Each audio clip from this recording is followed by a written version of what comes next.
Welcome student, 6th standard Maths Unit 6 Information Processing. இந்த லெசனில் என்னெல்லாம் பார்க்க போகிறோம் அப்படின்னா சிஸ்டமேட்டிக் கவுண்டிங் மெத்தட்ஸ் அரேஞ்ச் பண்ணுற மெத்தட்ஸு பசில்ஸு அந்த மாதிரி ப்ராப்ளம்ஸ் தான் பார்க்க போகிறோம். பொன்மொழின்னு ஒரு பொண்ணு வந்து அவங்க ரிலேஷன் வீட்டு மேரேஜ் ஃபங்க்ஷனுக்கு போகிறாங்க. அங்கே வந்து ஃபியூ 100 பீப்புள்ஸ் வந்து கேதர் ஆகியிருக்காங்க. இப்போ அங்கே சர்வர் என்ன சொல்கிறாங்க அப்படின்னா மீல் சப்ளை பண்ணுறதுக்காண்டி எவ்வளோ பீப்புள்ஸ் வந்து அங்கே இருக்காங்க அப்படின்னு சொல்லி என்ன பண்ண சொல்லியிருக்காங்க, கவுண்ட் பண்ண சொல்லியிருக்காங்க. இப்போ பொன்மொழியில் என்ன பண்ணுறாங்க அப்படின்னா கவுண்ட் பண்ண ஸ்டார்ட் பண்ணுறாங்க.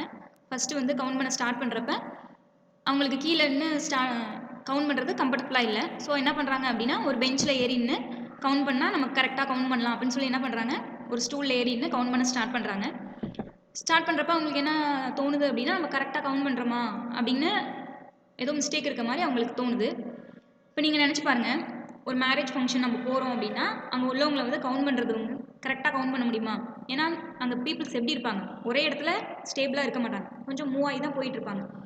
சில பீப்புள்ஸ் வந்து வெளியில் போவாங்க, சில பீப்புள்ஸ் உள்ளே இருப்பாங்க, மாறி மாறி மூவ் ஆகி போயிட்டு இருக்கப்ப நம்ம அந்த இடத்துல என்ன பண்ண முடியாது, எக்ஸாக்டாக வந்து எவ்வளோ பேர் இருக்காங்க அப்படின்னு சொல்லி கவுண்ட் பண்ண முடியாது. 200 பீப்புள்ஸ் தான் இருக்காங்க, 300 பீப்புள்ஸ் தான் இருக்காங்க அப்படின்னு நம்ம வந்து என்ன பண்ண முடியாது, கவுண்ட் பண்ணி சொல்ல முடியாது. ஸோ இப்போ இந்த மாதிரி இடத்துலலாம் என்ன சொல்லுவோம், ஒரு இப்போ 400 பீப்புள்ஸ் இருக்காங்க அப்படின்னு சொன்னோம் அப்படின்னா நம்ம மீல்ஸ் வந்து சர்வ் பண்ணுறோம் அப்படின்னா இப்போ 400 பீப்புள்ஸ் நம்ம சொல்லியிருக்கிறப்ப சப்போஸ் ஒரு 20 பீப்புள்ஸ் கம்மியாக ஒரு 20 பீப்புள்ஸ் அதிகமாக இப்போ 417 பீப்புள்ஸ் இருக்காங்க, இல்லை 384 பீப்புள்ஸ் இருக்காங்க, ஆனால் நம்ம கவுண்டிங் வந்து 400ன்னு சொல்லிட்டோம் அப்படின்னா அது ஒன்றும் பெருசாக ஒன்றும் அஃபெக்ட் ஆகாது. இப்போ மேரேஜுங்கிறப்ப கரெக்டான எக்ஸாக்ட் கவுண்ட் நம்மளால் கொடுக்க முடியாது. இதுவே நம்ம கிளாஸ் ரூம் கன்சிடர் பண்ணோம் அப்படின்னா இப்போ நம்ம கிளாஸ் ரூமில் எத்தனை சில்ட்ரன்ஸ் இருக்காங்க அப்படின்னு சொல்லி கவுண்ட் பண்ண சொன்னோம் அப்படின்னா அது நமக்கு எப்படி இருக்கும், கவுண்ட் பண்ணுறதுக்கு ஈஸியாக தான் இருக்கும். ஏன் அப்படின்னா இப்போ மேரேஜ் ஃபங்க்ஷன் பார்த்தோம் அப்படின்னா ஒரு அரேஞ்ச்மெண்ட் கரெக்டான அரேஞ்ச்மெண்ட்டில் இருக்க மாட்டாங்க. ஆனால் கிளாஸ் ரூமில் ஸ்டூடெண்ட்ஸ் எப்படி இருப்பாங்க, ஒரு ரோவில் இவ்வளோ ஸ்டூடெண்ட்ஸ் இருக்காங்க, ஒரு ரோ அரேஞ்ச் வைஸ் கொடுத்துட்டு அதில் எவ்வளோ பீப்புள்ஸ் இருக்காங்க, எவ்வளோ ஸ்டூடெண்ட்ஸ் இருக்காங்க அப்படின்னு சொல்லி நம்ம ஈஸியாக கவுண்ட் பண்ணிக்கலாம். அது மட்டும் இல்லாமல் இப்போ ஸ்கூல் கிளாஸ் ரூம் நம்ம எடுத்துக்கிட்டோம் அப்படின்னா அதில் 10, 20, 30 அந்த மாதிரி பீப்புள்ஸ் தான் இருப்பாங்க.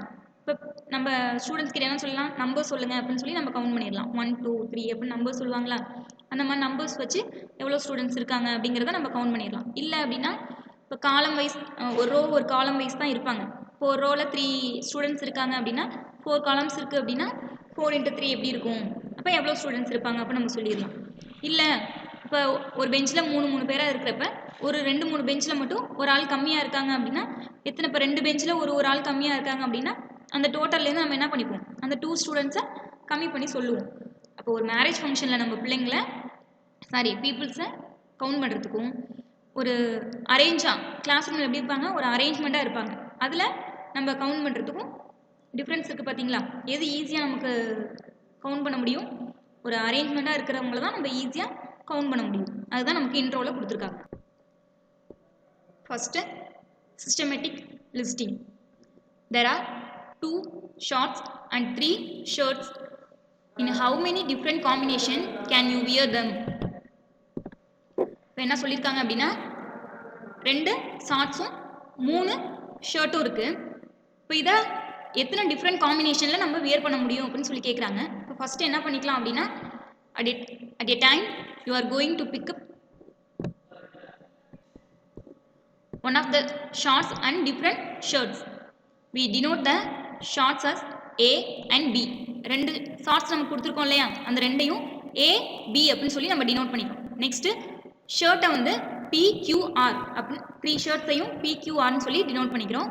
இப்போ ஃபஸ்ட்டு என்ன பண்ணிக்கலாம் அப்படின்னா எவ்வளோ காம்பினேஷனில் நம்ம வியர் பண்ணலாம் அப்படின்னு கேட்குறப்ப நம்ம என்ன பண்ணிப்போம், ஃபஸ்ட்டு ஒரு ஷர்ட்டை வந்து ஒரு ஷார்ட்ஸை வந்து 3 ஷர்ட்ஸோட ஃபஸ்ட்டு மேட்ச் பண்ணிக்கலாம். இப்போ AP, AQ, AR 3 different combination நமக்கு கிடைச்சிரும். இப்போ நெக்ஸ்ட் என்ன பண்ணிக்கலாம், BQ, BP, BR இன்னொரு 3 காம்பினேஷன் கிடச்சிருச்சு. இப்போ டோட்டலாக நமக்கு எவ்வளோ காம்பினேஷன் கிடச்சிருக்கு, 6 காம்பினேஷனில் டிஃப்ரெண்ட் காம்பினேஷனில் லிஸ்டிங் எடுத்திருக்கோம். இதான் சிஸ்டமேட்டிக் லிஸ்டிங் அப்படின்னு சொல்கிறோம்.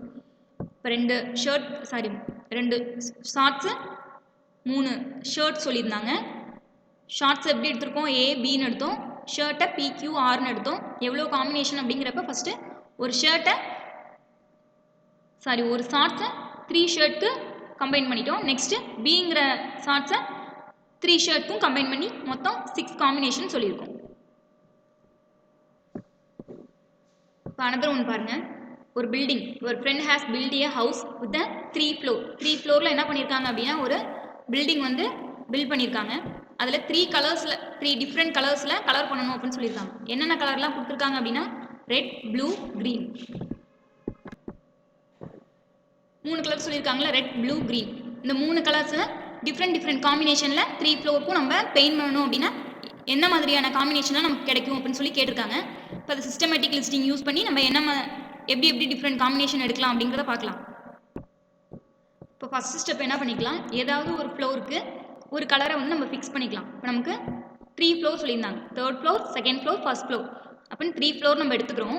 இப்போ 3rd ஃப்ளோருக்கு நம்ம என்ன பண்ணுறோம், ரெட்டுங்கிற கலரை ஃபிக்ஸ் பண்ணிக்கிறோம். நமக்கு 3 கலர் தானே, ஸோ ஒரு ஃப்ளோருக்கு நம்ம ரெட்டுங்கிற கலர் ஃபிக்ஸ் பண்ணிட்டோம் அப்படின்னா இப்போ பேலன்ஸ் வந்து 2 கலர்ஸ் இருக்குது, ப்ளூ அண்ட் க்ரீன். இப்போ ஃபஸ்ட்டு 2nd ஃப்ளோருக்கு ப்ளூ கலரும் 1st ஃப்ளோருக்கு க்ரீன் கலரும் கொடுத்தோம் அப்படின்னா செகண்ட் ஆப்ஷனில் க்ரீன், ப்ளூ இதை அப்படியே சேஞ்ச் பண்ணிக்கலாம். இப்போ ஃபஸ்ட் நமக்கு இப்போ 2 காம்பினேஷன் கிடச்சிருச்சு.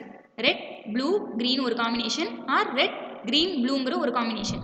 இது ஃபஸ்ட்டு ஸ்டெப்.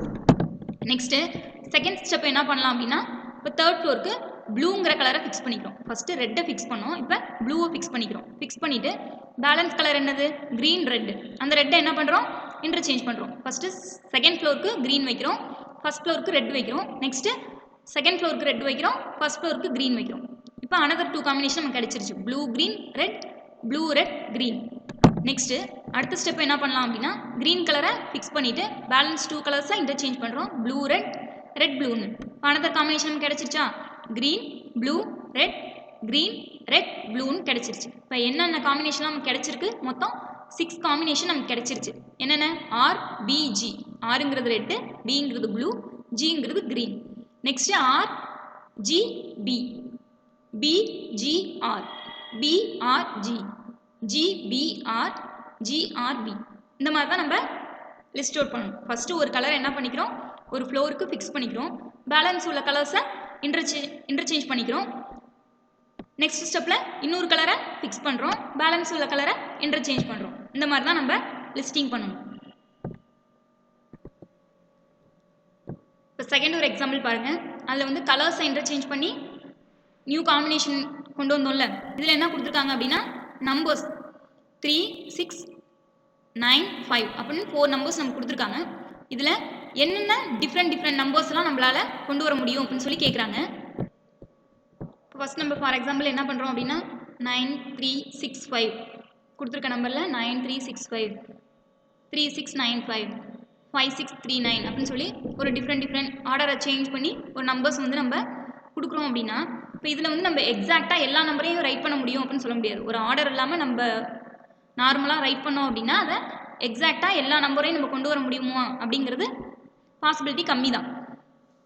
சில நம்பர்ஸ் வந்து நமக்கு மிஸ் பண்ணவும் சான்ஸ் இருக்குது. இப்போ ஃபஸ்ட்டு என்ன பண்ணுறோம் அப்படின்னா 4 நம்பர் நமக்கு கொடுத்துருக்காங்க, அந்த 4 நம்பரை என்ன பண்ணிக்கிறோம் அப்படின்னா எடுத்துக்கிறோம். 3, 6, 9, 5. ஃபஸ்ட்டு இதை என்ன பண்ணிக்கிறோம் அப்படின்னா ஏதாவது ஒரு நம்பரை ஸ்டார்டிங்காக ஃபிக்ஸ் பண்ணிவிட்டு அடுத்தடுத்த நம்பரை சேஞ்ச் பண்ணலாம். இப்போ ஃபார் எக்ஸாம்பிள் இப்போ ஃபஸ்ட்டு பார்த்தோம் அப்படின்னா நம்பர் 5 வந்து நம்ம ஃபஸ்ட் என்ன பண்ணிக்கிறோம், ஃபிக்ஸ் பண்ணிக்கிறோம். ஃபிக்ஸ் பண்ணோம் அப்படின்னா 5 ஃபிக்ஸ் பண்ணிட்டோம் அப்படின்னா பேலன்ஸ் என்ன நம்பர் இருக்குது, 3, 6, 9 இருக்குது. இப்போ செகண்ட் நம்பருங்கிறத 3 அப்படியே ஃபிக்ஸ் பண்ணிட்டோம் அப்படின்னா ஃபஸ்ட்டு செகண்ட்லேயும் 3 இங்கே கொடுக்குறோம், அடுத்த நம்பர்லேயும் 3 இங்கே கொடுக்குறோம். இப்போ பேலன்ஸ் உள்ள நம்பர் என்னது 6 and 9. அடுத்ததில் அதை 9, 6ன்னு சேஞ்ச் பண்ணுறோம். இப்போ நெக்ஸ்ட் என்ன பண்ணிக்கலாம், 6 வந்து செகண்ட் நம்பராக ஃபிக்ஸ் பண்ணிட்டோம் அப்படின்னா பேலன்ஸ் 3, 9 இருக்குது, அதை இன்டர்சேஞ்ச் பண்ணோம் அப்படின்னா 39 ஒரு காம்பினேஷன், 93 ஒரு காம்பினேஷன் எடுக்கலாம். நெக்ஸ்ட் அடுத்ததில் 9 ஃபிக்ஸ் பண்ணோம் அப்படின்னா 36 ஒரு காம்பினேஷன், 63 ஒரு காம்பினேஷன் எடுக்கிறோம். புரியுதா? இப்போ ஃபஸ்ட்டு 5 வந்து நான் ஃபிக்ஸ் பண்ணிக்கிறேன். ஃபிக்ஸ் பண்ணிவிட்டு நெக்ஸ்ட் நம்பர் பேலன்ஸ் 3 நம்பர் கொடுத்துருக்காங்க, 3, 6, 9 அப்படின்னு. அதில் 3ங்கிற நம்பரை செகண்ட் நம்பர் நான் ஃபிக்ஸ் பண்ணிட்டேன் அப்படின்னா ஃபஸ்ட்டு 53 அடுத்ததும் 53 எடுத்துக்கிறோம். இப்போ பேலன்ஸ் 69ங்கிற ஒரு காம்பினேஷன், 93 ஒரு காம்பினேஷன் எடுக்கிறோம். இப்போ அடுத்ததில் என்ன பண்ணுறேன், 5 ஏற்கனவே நம்ம ஃபஸ்ட்டாக ஃபிக்ஸ் பண்ணிட்டோம். அடுத்து 6 ஃபிக்ஸ் பண்ணுறேன், பேலன்ஸ் 39 இருக்குது. 39 ஒரு காம்பினேஷன் எழுதுகிறேன், 93ன்னு இன்டர்சேஞ்ச் பண்ணி ஒரு காம்பினேஷன் எழுதுகிறேன். பிளேஸை மாற்றி எழுதுகிறோம். இப்போ அதே மாதிரி ஒரு நம்பராக ஃபிக்ஸ் பண்ணோம். அடுத்து 6 ஃபிக்ஸ் பண்ணி பேலன்ஸ் 3 வந்து அதே மாதிரி இன்டர்சேஞ்ச் பண்ணணும்.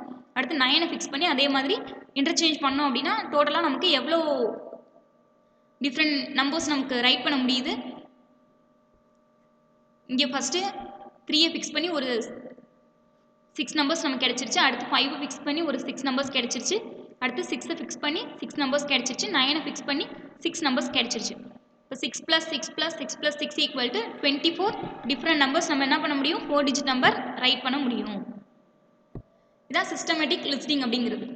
அதாவது ஒரு ஆர்டராக ஃபஸ்ட்டு இப்போ ஒரு நம்பர் ஃபிக்ஸ் பண்ணுறோம் அப்படின்னா அடுத்து 3 வேல்யூஸை வந்து இன்டர்சேஞ்ச் பண்ணுறோம். அடுத்து 6 ஃபிக்ஸ் பண்ணோம் அப்படின்னா பேலன்ஸ் த்ரூ 3 நம்பர்ஸை இன்டர்சேஞ்ச் பண்ணுறோம்.